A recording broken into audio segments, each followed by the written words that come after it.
Nous sommes à Kinshasa, capitale de la République démocratique du Congo. Bienvenue dans l'émission Nabino Bolinga Makasi, magazine Mwinda Congo.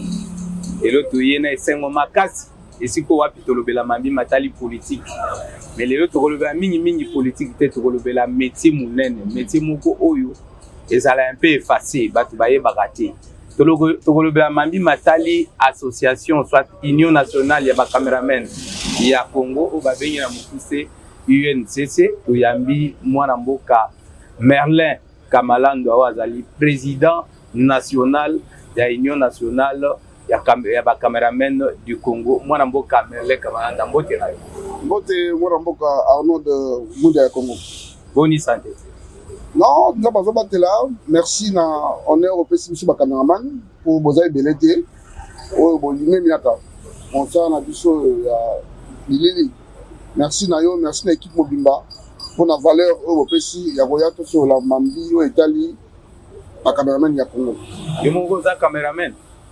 Bien sûr, la caméraman. La caméraman en question, il y a même anticipé déjà lutte na biso ya Union nationale des caméramans du Congo. Donc, Batbakansa, à la caméraman, n'a évité faux à la Lolengeni.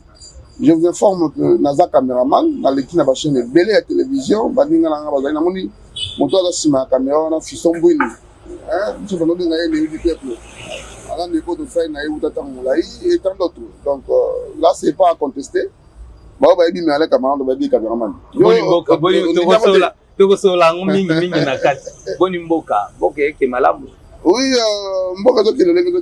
nous observons. C'est vrai, toujours les cas, moment un peu difficile. On peut le dire. On a vu sur la Congolais, on va toucher dans l'Est. Mais de l'autre côté, tout le monde a efforté au gouvernement de ça là. C'est là où nous saluons également les efforts fournis par le gouvernement, en commençant par le numéro 1, le président de la République, son Excellence, M. Antoine Tshisekedi Tshilombo, ainsi que notre gouvernement de Mobimba, pour un effort pour que tout rétablir paix dans toutes les 26 provinces. Il y a vu ça parce que ceux qui pèsent la lutte de Cornot, même si on a mis sur la caméraman, tout ça, on a l'amouté. Nous avons intérêt. Biso Congolais d'abord d'être patriote, de défendre le corps de Biso parce que tout ça là mon corps. Il y a encore un démon dans Biso. Donc c'est de défendre là la limite dans l'union pour que paix zonga pour que tout ça la monsala Biso donc il y a raison pour laquelle toi nous ça qui coûte. On dit ça va anticiper Biso ma caméraman pour lancer qui collecte des fonds pour tous les cas. On a reçu ma bande de Biso dans la est mais aussi campagne autre je pense il y a comment vendre l'image positive parce que tout ça dans le Congo c'est mieux de faire image ya malamu à travers l'image de en plus que binonde besoin ba image ya bien mwana mboka UNCC eza nini eza mindenge nini lelo yo comme président. Merci à notre pour toi qui UNCC la Union nationale des caméramans du Congo. Histoire est présentement moulaï, mais pour l'instant, on a un peu succès. UNCC, nouvelle énergie, dans le Congo, il y a 6 ans. Nouvelle énergie, ancienne énergie, ça? Non, dans le sens que dans la dénomination de Soussou, on a ACAP, Association des caméramans professionnels. On a des moulaï, il y a des Golima, et puis il y a des pressions dans mon zone, c'est au Hébié, parce qu'il y a des bienvenus de Sala, il y a des Bélé. Alors, à un certain moment, il va qu'il moi en Kokoso. Et Biso, la jeune, dans les candidates, il y a parce qu'il peut les candidats comme ça, tous les hommes qui sont les caméramans, cette fois-là, dans le combo, il y a l'Union nationale des caméramans du Congo. Alors, tant l'Union nationale des caméramans du Congo, ils ont dit, ils ont été chapeautés par mon collègue qui est à Paris, que je salue, Gilles Kelani. C'est lui qui était le président provisoire, je peux le dire ici, il n'a pas dit et les bandits de bandits, donc, je reste pendant 5 ans, je pense. Nous sommes des démocrates dans la République démocratique du Congo. Donc, Jacques Bon était pour que cette fois-là, tous les dirigeants au Bissomoro voté pour un mandat de 5 ans pour diriger surtout Nabiso. Nous avons l'occasion de Tsaki Libaya. Nengaïn de Konobino, mais Alain Kamalando, qui élu massivement pour la charge de la caméraman de Congo. Et Zali, tu comprends de naissance, il y a eu une CC. Moussala Nabino Ezali. au bozui bon ba élire yo sans contestation massivement ndenge olobi musala oyo yo il ça les amis. Merci mon mboka oyebi parmi les objectifs de Sahelaki INCC principalement ils ont protéger et promouvoir on a besoin de ces beaux métiers à caméraman. Nous avons de tout ça bateau to zaka babilili émission de ça la mona na landa yango za kitoko mingi po ezanga bato mongo na sima ya caméra o babenga ba cameraman nde bakotisa ka bato na bandako soki bango bazali te télévision kozala te to la radio kasi désolation zali et tout ça qui constant et que biso bato babenga biso ba héros de l'ombre biso bato yo babenga biso ba faiseur de roi to la mingi négligé. Pour moi, je suis un journaliste, je suis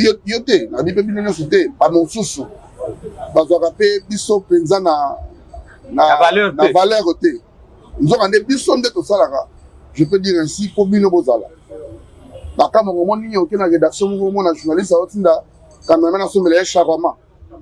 Oui, je peux aider mon frère, je peux aider ma consoeur. Mais comment ça est là?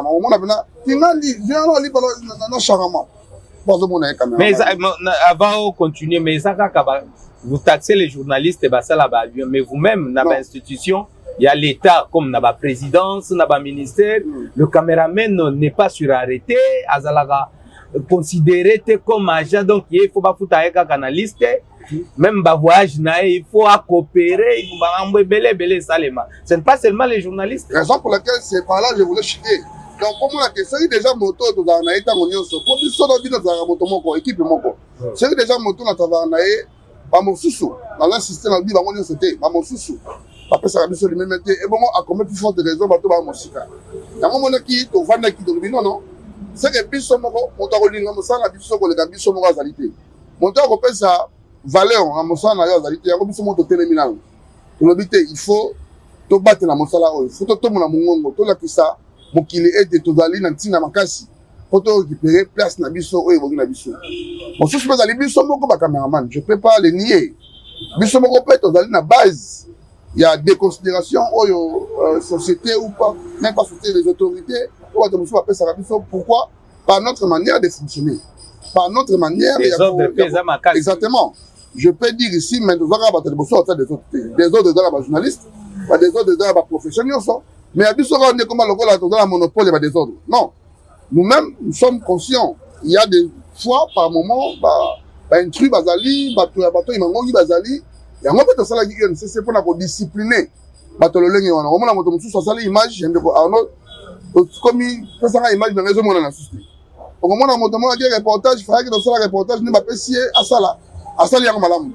Nous autres qui formation en caméraman on a vu ça du fait que caméraman a filmé oui nous sommes filmé raté par l'extraté mon conducteur zolia mon conducteur zolia donc pour on zolia au moment les lois montages alors filmer na ébulu yeke donc ma mignon so wana biso moko to l'unité et c'est tout ça la structure oyo d'abord en interne et qu'on discipliner et qu'on régler mon salaire oyo il y a plus de vues mais aussi au niveau de l'externe tout ça va plaidoyer pour que caméraman a la moto oyo ya longonia moto oyo ya valeur moto oyo a contribué pour le développement ya mboka na. Mais ba caméraman quand vous parlez de caméraman nini azana quand vous parlez un caméraman professionnel poto moni mutunyo so simbi caméra na Congo babengaka caméraman voilà tout monde na ba matanga tout monde na ba événement ba festi bani qui est caméraman au sein ya UNCC. Merci beaucoup le gouvernement d'Amoni mais nous avons mon amael mingi d'abord qui est caméraman professionnel. Caméraman professionnel azali moto d'abord a eu la formation de Longobani pour comme opérateur et prise des vues. Malheureusement, dans le biso na ko ba boye, nous allons na ba été loté, to ba université te oyo école professionnelle les professionnelle ya opération. Mais il y a FNC ezalaka. Non, il y a que le centre de formation. Là zoloba na terme ya ba été université ou pas, ba institut supérieur d'abord à monsieur ezali. C'est par ici la zone li plaidoyer tout ça il pas ba conduit. Pourquoi pas na ba faculté, na ba université ou ba za sciences de formation, ba tapé sur une faculté, sur une appreneur de vue. Appreneur de vue. Parce que c'est quand même autant de yango aïba yango malamu azu yango mokande à solo solo. Ils sont ah tozali kaka na ba centre de formation. Malheureusement ba centre de formation yango pe comme la milinga. Pe ba ki lelo yo le bezaki ICA ou les formats ba te belé mais lelo ICA où en sommes-nous? Où en sommes-nous avec l'ICA tozali dernièrement reçu par madame la DG RTNC conseil zali que ICA ezali les sous nenge ezalaka te. Omoni makambo nyonso ndezo sala pe que et baby ça bon ça na biso yango moni biso na UNCC le caméraman professionnel et c'est d'abord pour la former et celui qui dans la former te on dit que biso to bana ko filmer to na ba cassette ba A8 ba mini DV faut ça recycler aussi. Merci ba mise à niveau le to ko bina ba bato sur mususu ya nouvelle technologie et c'est révèle la kisao to lenga nini ya ko sa yela ko sinon to ko tika la kaka na ba Hitachi o tika lika na ba n'a pas de C31 mais aux autres ça d'habiter na technologie lelo voilà pour mon salaire INCC pour ça la formation ma séminaire il y a remise à niveau pour que tout à la hauteur il y a côté ka na avec les bandeli image ya malamu ya mboka. Est-ce que le caméraman vous dites l'UNCC selon la loi et les associations exactement oyo muto quoi adhérer ou pas exactement est-ce que vous voulez dire que pour être caméraman au Congo na République démocratique du Congo, il faut avoir toujours comme membre à UNCC. En tout cas, la Ligue voit les choses en ordre, nous allons arriver par ça. Parce que. Ce n'est pas une dictature. Non, ce n'est pas une dictature. Malheureusement, ce n'est pas une dictature. D'ailleurs, c'est une manière, une bonne manière, il y a pour régler, il y a pour réguler. Certains, la mission va quand même. Pas tous sur ma paix, va conduire en boca. Au moins, conseil la mboka, ils ont la politique. Parce que quand ils savent la mboka, ils ont des politiques. Conseil la mboka, ils ont il faut que les conseils qui jalent. Non. Bisopé autre, tout ça là. Tout ça, parce que tenez ceci à notre dans le lot de mon amour qu'on essaie ici activité mon boye assis ici bazingi nabino ba journaliste nabiso ba cameraman to comme on mettre ma conduire ba matolo ba tembe ezali malamu te donc la image ça comme on peut aller ezali malamu te un cameraman un grand monsieur un journaliste qui a une information. Mais oui. Parce que vous aussi, bon, dans le cadre vous ne prenez pas soin à vous former, les caméramans, sur le plan de déontologie et à vous participer à l'activité à Minene. Mais vous allez comprendre que vous vous transformez à un moment journaliste, à un moment. Mais vous comprenez que vous avez dans mon salle mission, mon UNCC pour ça. Et là, pour régler le problème aux autres. Donc, pour te dire que tout le monde contribue à développement. Je pense que la conduite dans la biso, exactement, ça biso maboko. Parce que UNCC mission n'est pas ça. Comment tu vas régler n'importe qui t'a la caméraman, n'importe qui t'a la caméraman va filmer journal, n'importe qui t'a la caméraman va filmer cinéma, par exemple. Donc tout ça, il y a un biso UNCC doye pour réguler. Exactement pour la dictature, non. Exact moment où on est au limite, zone ça nyonso na ordre. Il y a un autre obéi la caméraman nyonso. À moins que vous allez introduire. Pour exactement un débat tout bazar tantôt plutôt de bakima kabade fois des fois. So ozala mosala yo sala ngona ndenge yalo des fois na caméraman mais kasi noko to ba des fois un journaliste bien ba journaliste ba comment des fois au moins le journaliste a une téléphone là à filmer non mais c'est la technologie aussi non c'est pas la technologie ne me dis pas qu'il y a un journaliste a une caméra téléphone alors poser que dans filmer non ils ont raté c'est pas être professionnel na mona même dans la télévision on a un grand journaliste non ça pas nini aligné dans l'équipe aligné des caméramans. Oh, nous sommes la journalisme et ça équipe. Exactement. Nous sommes aligné dans le coupage. Le journaliste c'est un coupage. Ma personne est sur combien quand même on a repensé $20. Au moins on aura balobi dans la mort de transport kaka. Mais au moins côté au Katanga il faut éviter. Nous voulons comprendre cette histoire. Comment vous allez arriver à vous identifier des milliers. Nous avons 26 provinces. Il y a na Congo exact ka caméraman à Kinshasa. Il y a la province est belle. Comment vous arrivez à identifier Batoua? C'est un grand travail. Heureusement pour nous, nous n'avons que 7 mois depuis notre arrivée dans l'Union nationale des caméramans du Congo, moi et mon comité. J'insiste qu'il n'y a que 7 mois. Mais depuis Toye, bilan d'habitation de la rue Kolobazali, c'est pas positif. Parce que nous dénomination lobby, Union nationale des caméramans du Congo, tout ce qui est en haut, il y a un vrai cas qui ça. Tout à l'heure, qui était la section montée dans la province.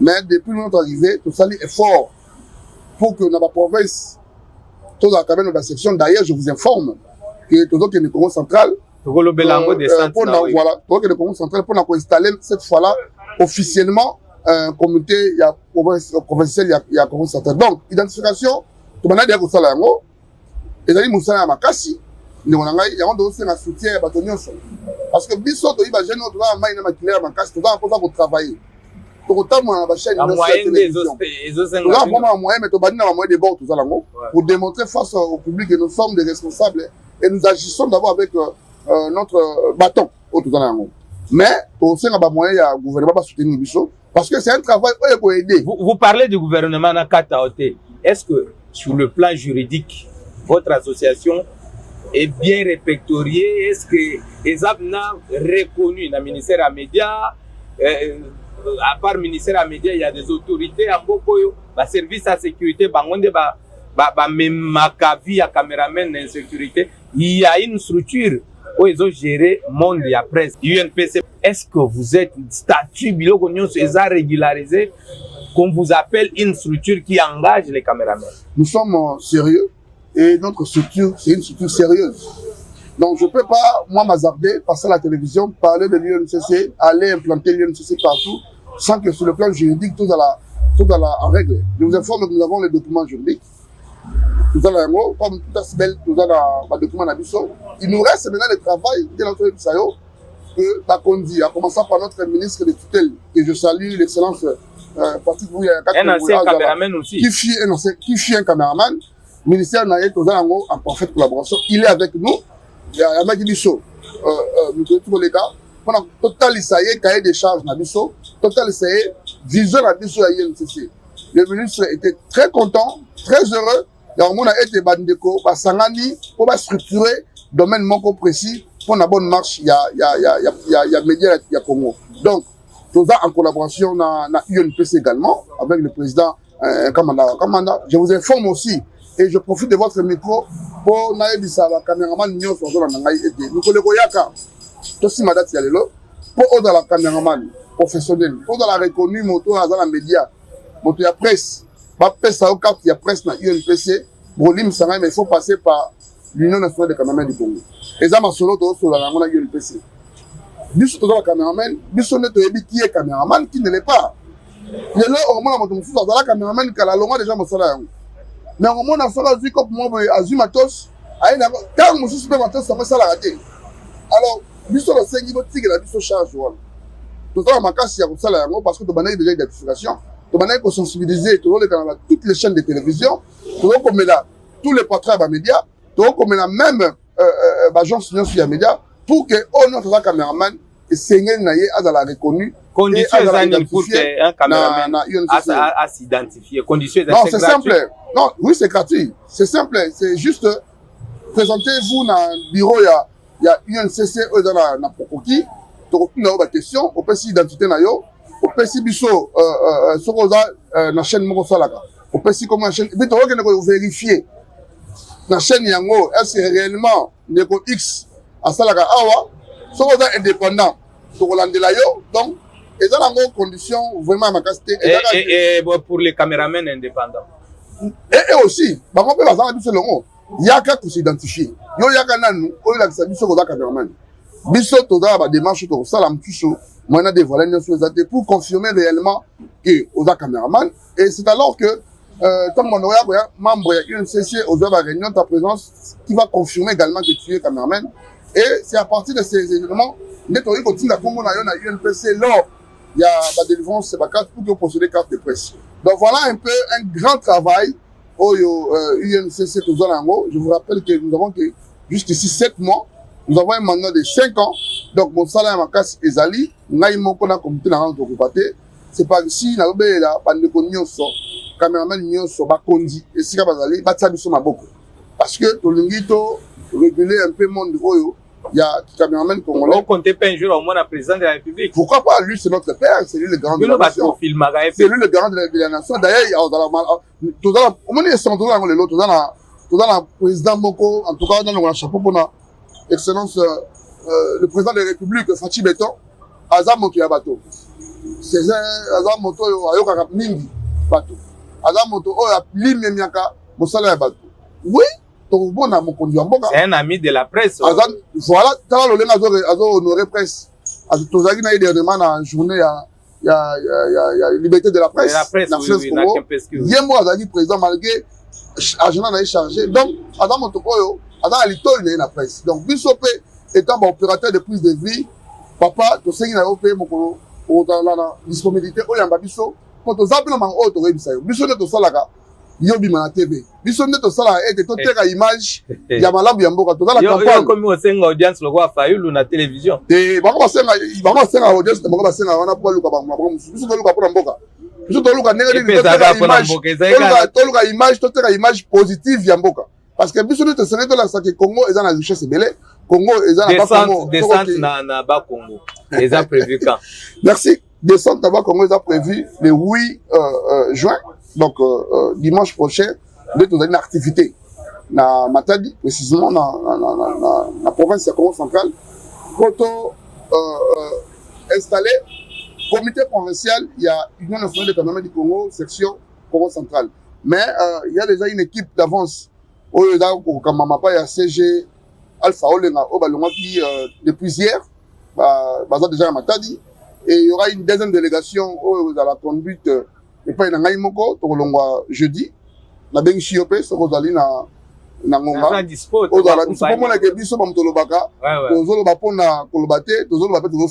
Et juste ici, au-delà, il y a accompagnement. Au-delà, accompagnement, il y a le ministre de la tutelle, excellence Patrick Mouya, merci parce qu'il nous a soutenus. On a déplacé. Non, lui, il soutient les initiatives. Voilà. Kuna programme il n'y a pas d'installation, d'activité, est-ce que vous êtes en contact avec les autorités provinciales, gouverneurs, services? Oui, nous avons saisi toutes les autorités, le gouverneur Grace Milelo, à ça déjà au courant, il y a arrivé à Bissau, je pense que tout le monde a aimé pour représenter la sécurité, mais aussi pour l'action que nous avons saisi également le ministre intérieur, nous avons saisi le ministre de la Justice et des droits humains, parce que nous avons demandé caméraman a exposé ma casse. Au moment où le caméraman a d'autres images, pour tout blague à dire avec la démocratie, vous mettez comme effectif dans le pays avec grâce il y a arrivé à. Il y a pas bousculade, il y a pas menace. On a dit yo, si ma caméra la caméra yo longola. Non. Non, on a vu nos journalistes ça à bon côté. Donc tous ces pratiques les autres na biso pe to kutana ba conduit. Total isabango que toza bato oyo et sengeli ba limene na biso. Toza bato oyo dans la valeur makasi biso nde tokoki koteka soit image ya malamu ya mboka soit image ya mabe ya mboka. Donc voilà un peu. Il y a eu dernièrement une autre structure attaque qui regroupait les techniciens. Mais différence en gros ezani eza kaka bino kaka bobunda kaka attaque une ne rano de munda Congo na bike ya ezali munda Congo ezali polé. Ouais. Ya mboka Congo polé yango po ezala sengento ba bosolo. Bitumezalité. On dit caméraman azali technicien. Bande on a hyper au lobby, par contre bazo bundela ba technicien. Donc tozali na bitumbate. Sauf que tozali OK seulement muté na domaine d'action na biso. Biso toza Union nationale des caméramans du Congo. Bande ko ba jaki bon bango ba sangisa ba technicien mosusu. Mais c'est ici l'occasion pour moi il y a pour inviter bande connaissance de la structure autant en combo attaque que nous sous tout dans la uni on dit bituma tozo bunda eza botu bitumba ya ngai moko te président mais anaka malandwa eza bitumba ya comité na ngai te d'ailleurs toza la mandat moko ya 5 ans mais ya bitumba ya corps mobimba il est temps pour nous na senga na zo lancer appel na bango tout dans la uni pour que tout bonde la mosala oyo ya technicien de manière générale lors il y a mikanga na biso ya Union nationale des caméramans du Congo to zana ouverture montre baki à la langue parce que tori ko bananion sur malamo côté to baki to banana ko bondela ba caméraman et puis à la langue parce que to bondela ba monteur ba réalisateur ba preneur de son parce que un bon réalisateur biso moi formation to za muté un bon monteur, un bon réalisateur. Les relations avec quelle relation? Un bon caméra, un bon monteur, un bon réalisateur et c'est au départ un bon opérateur de prise de vue. Donc je pense que tout le monde alors je pense que dans la relation malam, mais je souhaiterais que tout la unis, pour tout la force, tout le vie, mais aussi protection, il y a technicien, la chaîne, il y a télévision. Donc bitumezalité et vos apaisements, nous avons président Union nationale des caméramans du Congo, bango basalaki mpe association mpona basangi bamonteur bason. Mais pas plus tard que hier, nous avons ma doléance, il y a bateau. Alors, le président, pour la ligne, tout ça, tout ça, on a biso ba. Ça appelle dialogue local na police. Ça appelle tout ça, on a biso nyoso. Pour que tout ça la force. Je suis ouvert, d'abord on a mis au fondement parce que beaucoup de gens qui a soit raté pas bunda raté. To comme na suka émission na biso mwana mboka 5 ans et loko ekangi na mutema nini oyo qu'il faut réaliser au réussir mandat na. Merci mwana mboka sincèrement maintenant nga oyo liboso na babaki esengeli na redorer image ya cameraman congolais. Déjà souci na nga ya mbo. Cameraman congolais esengeli azonga la valeur na ye na kati ya mboka na biso. Moko na mona cameraman lelo azana esengo déjà lelo avec mes 7 mois seulement. Azomona comment lelo image ya cameraman et comme kozonga. Lelo mona cameraman pe na kei na couper pe journaliste. Lelo na salle émission na bien na président. Donc, ils ont souci dans la cameraman pour redorer nos images de la biso. Dans la personne la plus heureuse, nous avons un cameraman à ici vraiment honneur naïe, va respecter, à commencer d'abord à se respecter soi-même. Il y a des soucis dans mais il y a tant de projets, nous avons 5 ans. Nous avons un projet ébélé, nous avons l'identification, eux ont continué en cours. Nous avons des cameraman, nous avons s'identifier, c'est les moments. Na lingi mikolo roya to ba na Congo to na autant de caméramans siège to la siège na Pokoki na concession Pokoki juste na rond-point Safikas et si là to zali on a contacté biso to na plus 243 81 740 60 88 to za ba projet belé ba formation il y a ba séminaire il y a ba remise à niveau to za plein pour parler pour voir comment tout ça la mutuelle de santé pour que ba cameraman ba la plus.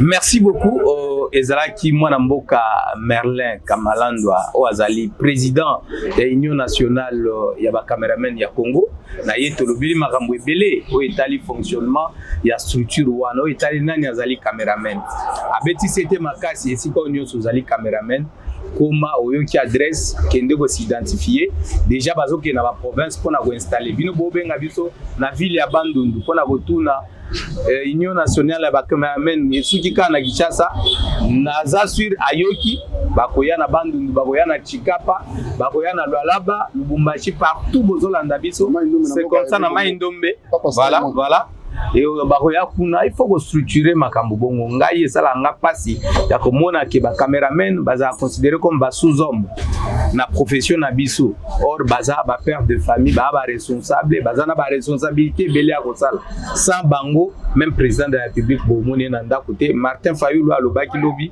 bokomone epete eza grâce ya ba cameraman ngana bino tokutani mikolo koya soki bo sepelaki na image kitoko na réalisation grâce ya équipe technique oza composé na ba cameraman otoyambai mokozi na bango Fiston Mbui Mike Mukutu bazaki sima caméra tokutana numéro koya ciao.